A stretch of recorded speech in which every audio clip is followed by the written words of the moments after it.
fellow viewers, welcome to the second episode on our lectures on the slavery and slave trade in West Africa. We will be looking at the abolition of slave trade in West Africa.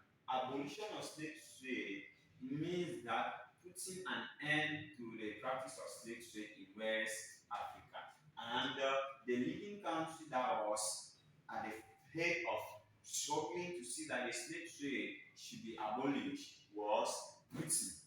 And to abolish slave trade, the reasons were categorized into four different groups. There were political reasons, there were economic reasons, there were religious reasons, and there were humanitarian reasons for the abolition of the slave trade in West Africa.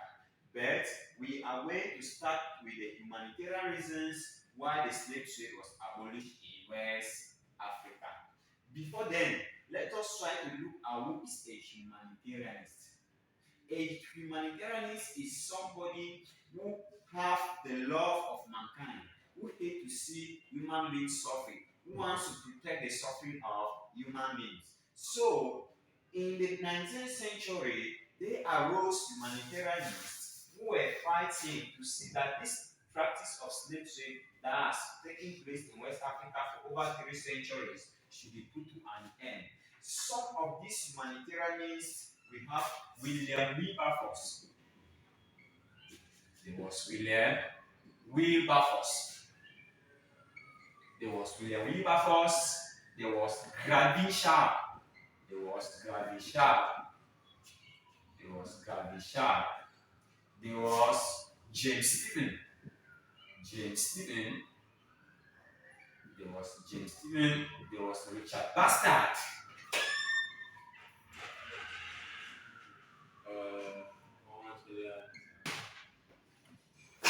There was Richard Bastard.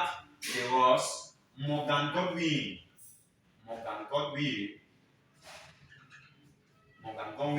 Harry Thornton, and the list continued. These were humanitarianists that thought it necessary that the slave trade should be put to an end. Now, how did these humanitarianists fought for the abolition of slave trade? The first point, these humanitarianists form societies for the abolition of slave trade. They have to form societies which were intended for the slave trade to be abolished. In the year 1787, they formed the Society for the Abolition of Slave Trade. Society for the Abolition of Slave Trade. And in 1823, they formed Anti-Slavery Society. These societies were formed by these humanitarianists, and through this society, they started preaching to the whole world that the practice of slave trade was evil, that all humans were equal before God, and there should be no need why others should be put under the yoke of others. So the societies helped them to group themselves together and began to preach against slave trade. They helped to expose the bad or the weaknesses of the slave trade. Another thing that the humanitarianists did was that they wrote books. These humanitarianists, in order to abolish slave trade, they wrote books where through these books, magazines, newspapers, pamphlets, they were able to paint the picture on how the slave trade was being practiced. Pictures on how slaves were chained on their hands, chains in their legs, even pictures on how slaves were being marked on using hot iron and putting a mark on the body of the slave so that the slaves, they should not miss this different masters of the slaves, because the slaves were being put in one ship and they owned by different masters. So these books, pamphlets, newspapers that the abolitionists wrote helps to expose the weaknesses of the slave trade. For example, we can have a book like Christian Directories. It was a book that was published in 1673 by Richard Bastard to expose the weaknesses of slave trade. We have Gravin Sharp wrote in his own book, Injustice. Gravin Sharp wrote a book, Injustice and Dangerous Tendencies. Injustice and Dangerous Tendencies of tolerating the slave trade in Britain in the year 1765. That was written by Gravin Sharp, Injustice and Dangerous Tendencies of Tolerating the Slave Trade in Britain. Again, we have another book that was written by James Stephen, which also helps to expose the weaknesses of the slave trade. Now, those were some books that the humanitarianists wrote to make people see the evils of the slave trade.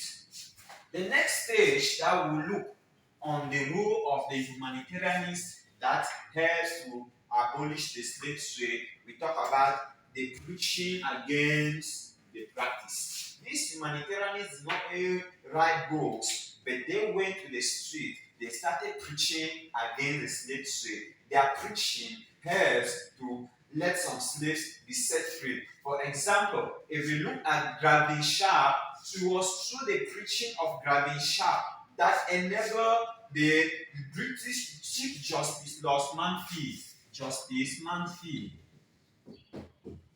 the preaching of Gravin Sharp as a humanitarianist in 1772 that enabled Chief Justice Lord Mansfield to pass an act in the British Parliament and declare slave trade illegal in Britain. And with this preaching of of Gravin Sharp enabled again Justice Mansfield to set the first slave free, called James Somerset. James Somerset was the first slaves to be set free in 1772 through the Mansfield Declaration. And when Somerset was set free, it started like a stepping stone to the abolition of the slave trade, because when he was set free, and after 5 years, 80,000 slaves were set free. Another humanitarian we can talk about, William Wilberforce, also used his position as a lord in the British House of Commons to also preach that this practice should be put to an end. Even though Wilberforce was represented in the British House of Commons, he also used his position to preach, to make sure that acts were enacted in the British Parliament for the slave trade to be set free. We talk about the Emancipation Act of 1833. We talk about the Abolition Act of 1808 that were all passed in the British Parliament because of the effort of humanitarianists like William Wilberforce and Gravin Sharp. Again, we move further to look at another contribution of the humanitarianists to the abolition of the slave trade. We look at Negroes joined them.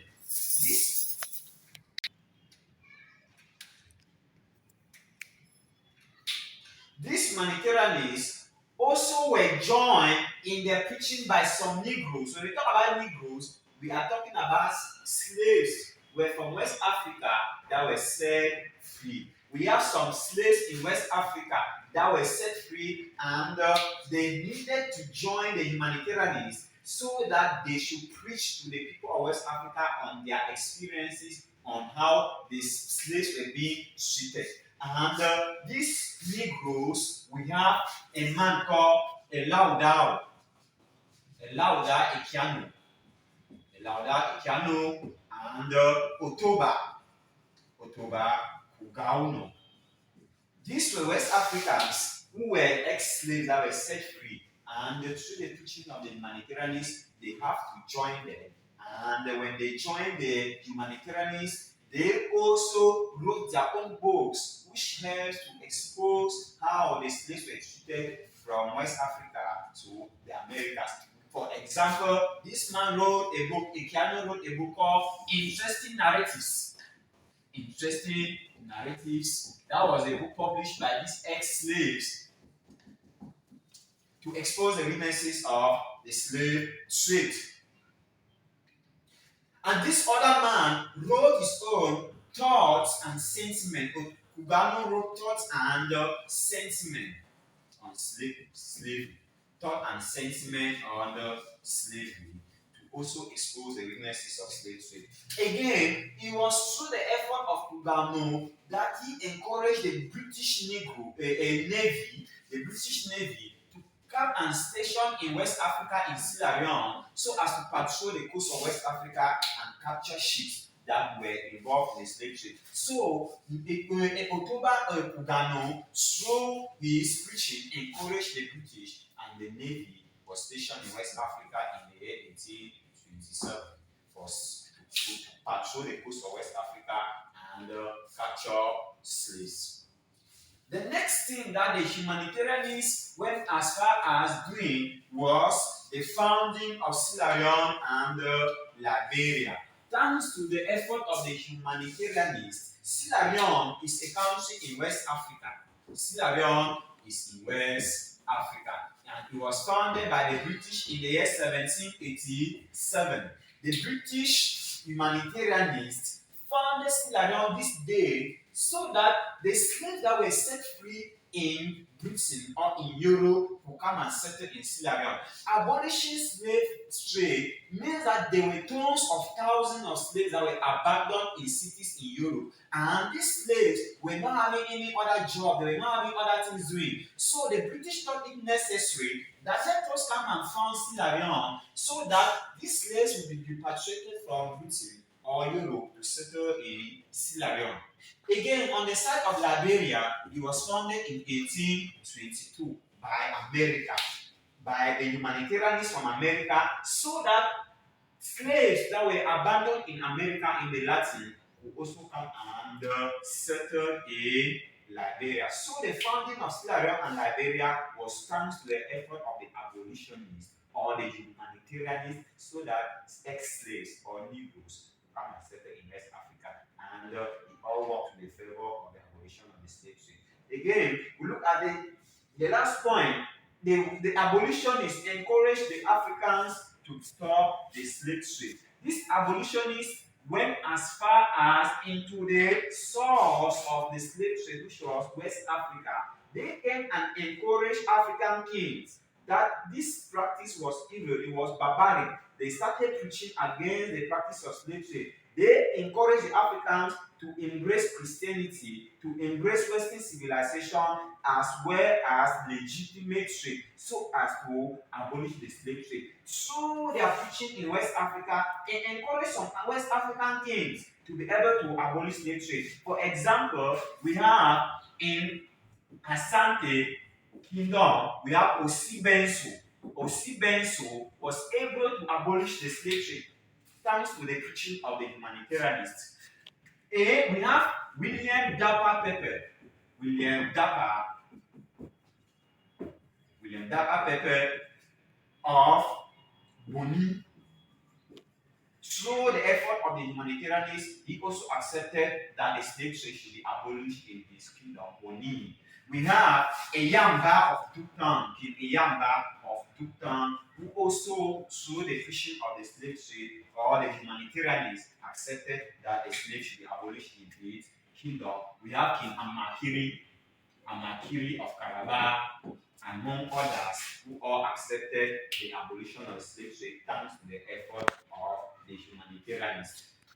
Viewers, at this juncture, these are some of the reasons or the ways through which the humanitarianists used to abolish slave trade in West Africa. At this point, we will put an end, but make sure that you subscribe as you follow our lectures on this channel. Subscribe to the lectures, then put your comment.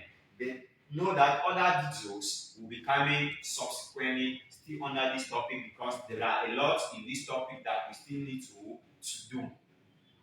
So you can contact me again through my number on 679 26 30 27 for any other information. Don't also forget to put your comments in the comment box. This is Sir Echelon. See you next time. I hope you enjoy the lectures.